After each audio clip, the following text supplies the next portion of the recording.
আসসালামু আলাইকুম নমস্কাৰ বন্ধু বান্ধৱীসকল আশা কৰোঁ আপোনালোকে সকলোৱে ভালে আছে আজি আপোনালোকৰ আগত আৰু এটা নতুন বিষয় উপস্থাপন কৰিবৰ কাৰণে এই ভিডিঅ'টো বনাইছোঁ ভিডিঅ'টোৰ বিষয়বস্তু হৈছে গাঁও পঞ্চায়তৰ নিৰ্বাচনত কোনে কোনে প্ৰতিদ্বন্দ্বিতা কৰিব পাৰিব আৰু কেনেকুৱা ধৰণৰ মানে যোগ্যতা থাকিব লাগিব সেই কথা অৱগত কৰিবৰ কাৰণে এই ভিডিঅ'টো বনাইছোঁ বন্ধুসকল আসাম ষ্টেট ইলেকশ্যন কমিশ্যন ফালৰ পৰা 4 জানুৱাৰী 2025 তাৰিখত এখন জাননী নটিফিকেশ্যন জাৰি কৰিছে আৰু ইয়াত সেই ইম্পৰ্টেণ্ট কথাবোৰ উল্লেখ কৰিছে আসলতে কেনেকুৱা ধৰণৰ যোগ্যতা থাকিব লাগিব কেণ্ডিডেটসকলৰ ইয়াতে উল্লেখ কৰিছে মানে 12 প্ৰকাৰৰ ইয়াতে কিছুমান চৰ্ত নিক্ষেপ কৰিছে সেই চৰ্তবোৰ আপোনালোকক উল্লেখ কৰিব ওলাইছোঁ আশা কৰিছোঁ ভিডিঅ'টো প্ৰথমৰ পৰা শেষলৈকে চাব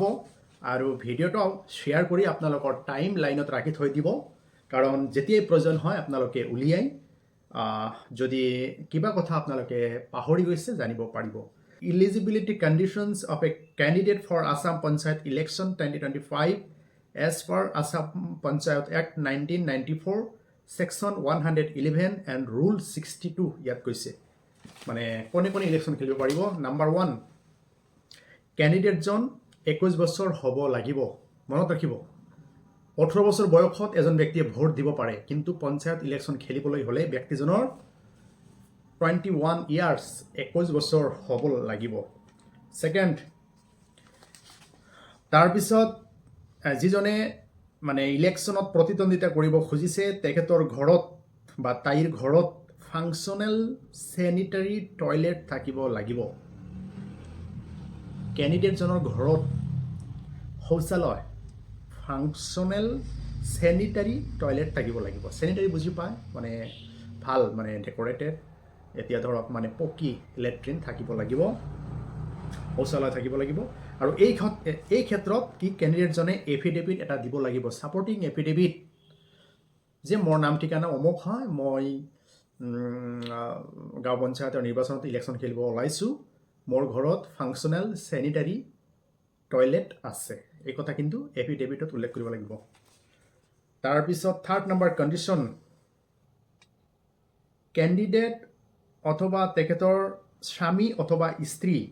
দুয়োজনৰ যিকোনো এজনে prohibition of child marriage act 2006 এই আইনৰ মানে দৰা আৰু কন্যাৰ যিটো বিবাহৰ বয়স সেইটো যাতে ভায়োলেট নকৰে দ্যাট মিন্স ক্যান্ডিডেট অথবা ক্যান্ডিডেটৰ স্বামী অথবা স্ত্ৰী দুয়োজনৰ বিয়াৰ সময়ত 18 বছৰ অথবা 21 বছৰ হ'ব লাগিব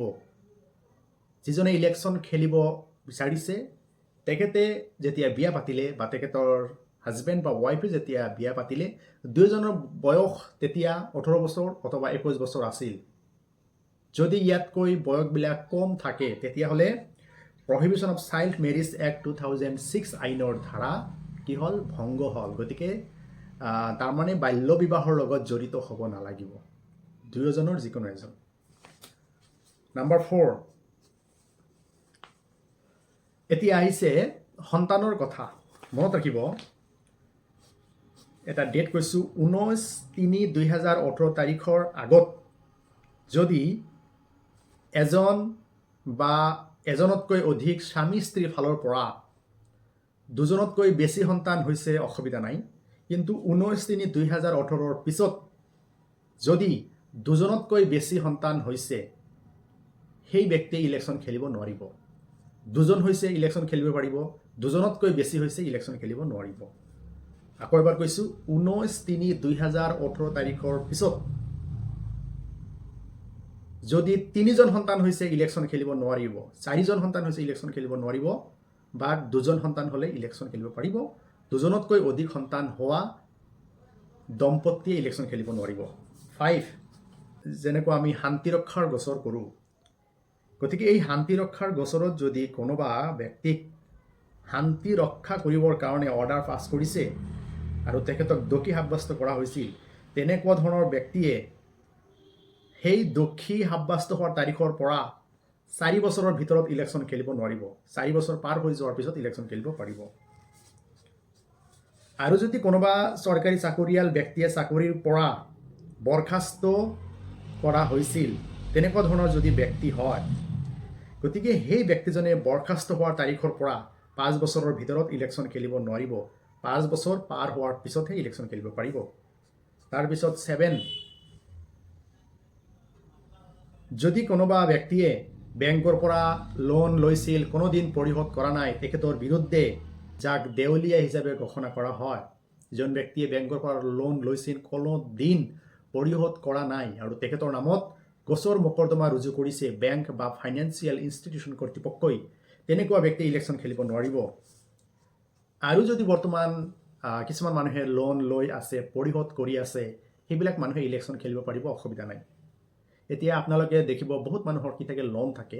গতিকে সেই লোন লোৱা ব্যক্তিসকলে ইলেকশ্যন খেলিব পাৰিব। কিন্তু লোন লোৱাৰ ফলত আপুনি যদি দীৰ্ঘদিনৰ পৰা লোনটো পৰিশোধ নকৰে, মাহিলী কিস্তি নিদিয়ে, সেই লোন দিয়া কৰ্তৃপক্ষই, বেংক অথবা অন্যান্য বিত্তীয় প্ৰতিষ্ঠানে যদি আপোনাৰ বিৰুদ্ধে গোচৰ মোকৰ্দমা কৰিছে, তেতিয়াহ'লে ইলেকশ্যন খেলিব নোৱাৰিব। তাৰপিছত এটা আইন আছে, লিগেল প্ৰেক্টিশ্যনাৰ্ছ এক্ট। এই আইনৰ অধীনত কোনোবা ব্যক্তিক যদি টাউট হিচাপে ডিক্লেয়াৰ কৰিছে বা দালাল হিচাপে ডিক্লেয়াৰ কৰিছে, তেনেকুৱা ধৰণৰ ব্যক্তিয়ে ইলেকশ্যন খেলিব নোৱাৰিব। আৰু পইণ্ট নম্বৰ 9, কোনোবা ব্যক্তিয়ে যদি চৰকাৰৰ অধীনত কি কৰি আছে, চাকৰি কৰি আছে, any service in the office of profit under government or any educational institution recognised and receive grant from government, যদি কোনোবা ব্যক্তিয়ে চৰকাৰৰ অধীনত চাকৰি কৰি আছে, সেৱা হিচাপে নিয়োজিত হৈ আছে আৰু চৰকাৰৰ ফালৰ পৰা মাননি, দৰমহা এইবোৰ পাই আছে বা কমিশ্যন পাই আছে, তেনেকুৱা ধৰণৰ ব্যক্তিয়ে ইলেকশ্যন খেলিব নোৱাৰিব, মনত ৰাখিব। তাৰপিছত কিছুমান কৰ্মচাৰীয়ে জিলা পৰিষদৰ অফিচত মানে নিয়োজিত হৈ আছে আৰু তাৰ পৰা কিবা ৰিমুনেৰেশ্যন পাই আছে, মাননি পাই আছে। আঞ্চলিক পঞ্চায়তৰ কাৰ্যালয়ৰ কৰ্মচাৰী, গাঁও পঞ্চায়তৰ কাৰ্যালয়ৰ কৰ্মচাৰীসকলে ইলেকশ্যন খেলিব নোৱাৰিব। আৰু ইয়াত কোৱা হৈছে, holds any contract under any of the aforesaid bodies or under government. আৰু কোনোবা ব্যক্তিয়ে যদি মানে কণ্ট্ৰেক্ট, ঠিকাদাৰী কাম কৰি আছে জিলা পৰিষদৰ অধীনত, আঞ্চলিক পঞ্চায়তৰ অধীনত, গাঁও পঞ্চায়তৰ অধীনত অথবা ৰাজ্য চৰকাৰৰ অধীনত কি ঠিকাদাৰীৰ কাম কৰি আছে, কণ্ট্ৰেক্ট কৰি আছে, তেনেকুৱা ব্যক্তিয়ে ইলেকশ্যন খেলিব নোৱাৰিব। তাৰপিছত candidate should not be a defaulter of payment of any rate, tax, cess, fee imposed under provision of the Assam Panchayat Act, Assam Panchayat Constitution Rules 1995, এতিয়া or any loan from cooperative society, স্থানীয় সমবায় সমিতিৰ ফালৰ পৰা কোনোবা ব্যক্তিয়ে যদি loan লৈছে, ইলেকশ্যন খেলিব নোৱাৰিব। লোকেল গাঁও পঞ্চায়তৰ যদি কোনো টেক্স মানে খাজনা বা কিবা হয়তো ফিজ আছে, মাচুল পৰিশোধ কৰা নাই, তেনেকুৱা ধৰণৰ ব্যক্তিয়ে ইলেকশ্যন খেলিব নোৱাৰিব, মনত ৰাখিব। তাৰপিছত আহিছোঁ এডুকেশ্যনেল কোৱালিফিকেশ্যন, শিক্ষাগত অৰ্হতা কেনেকুৱা লাগিব। আৰু শিক্ষাগত অৰ্হতাৰ